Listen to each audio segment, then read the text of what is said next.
Hello guys, namaskar, welcome back to the channel. ଆଜିର launch preparation ମୁଁ କରୁଛି। ଆଜି ବନା ହେବ ଗୋଟେ ସ୍ପେଶାଲ ଡିଶ୍। ଏଇ ପତ୍ରକୁ ଦେଖୁଛନ୍ତି, ଆର ନାଁ କ'ଣ କହିପାରିବ? କମେଣ୍ଟ ସେକ୍ସନରେ କହିବେ ମୋତେ ଏଇଟା ନାଁ ଆକୁ କ'ଣ କୁହାଯାଏ। ଆଜି ଆମର ଭାତ କାଞ୍ଜି ହେବ। ଏଇଟା କି ଶାଗ କୁହାଯାଏ ତାକୁ କହିବ।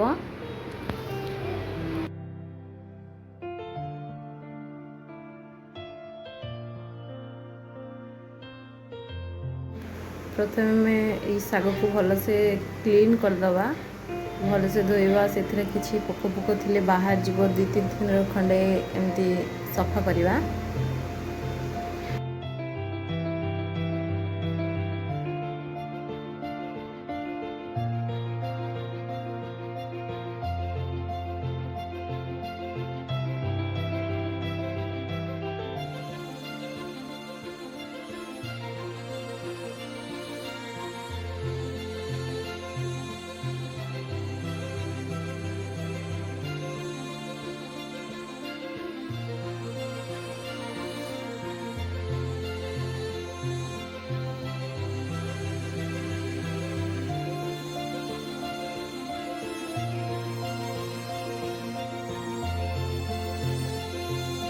साढ़े 7टा हो गलानी।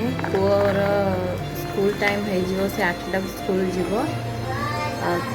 आज शनिवार से किसी हेवी जिनस दिहे, हेवी लंच से आज 2 घंटा जीव। तेणुक खाली पॉपकॉर्न टिके स्वीट्स सब डिश तार फेवरेट देछि। 2 घंटा जीव, खुआई भी छाड़ी। तेणुक एमती हल्का फुल्का ब्रेकफास्ट टिके उठे खुआपिया करवा। तापर रेडी करके स्कूल छाड़देवे। स्कूल ड्रेस पाउडर पानिया सब रेडी कर रखी। ये आलमंड बादाम सहित हनी सका सका मुझे दिए, कारण एवं वर्षा हो तेणुक ये कांजी हो गला। से पत्रा पकईकि लुण लास्ट को पकेवा, फिरिका मारदेवा टिके एमती सीटा मिक्स हो सब। आपको छुंक करने आम से पंचफुटण सहित सोरिष सुखिला लंका आउ 2-4 कोला रसुण भी छेचिकी पकेब। छुंक हो गला। एबे भजा करने मु प्रिपरेशन कर देछि। टिके जल्दी भी थिला, मो हजबैंड को लेट हो गलानी, तेणुक जल्दी जल्दी रे भजाटा करने पड़ा। ये कांजी भी रेडी हो जाइए। मु खाइबा बाड़ दूसरी, से खाई लंच बॉक्स नहीं के जीवे duty.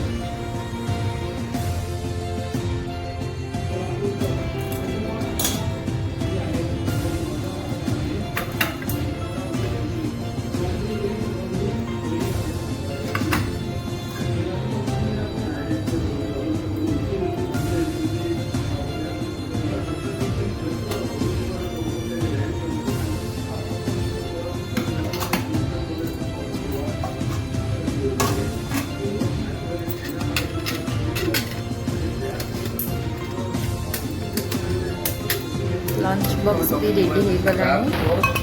Thank you for watching guys, like share and subscribe my channel.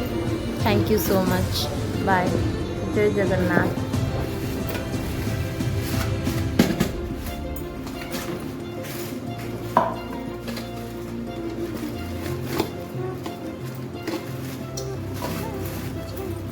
पानी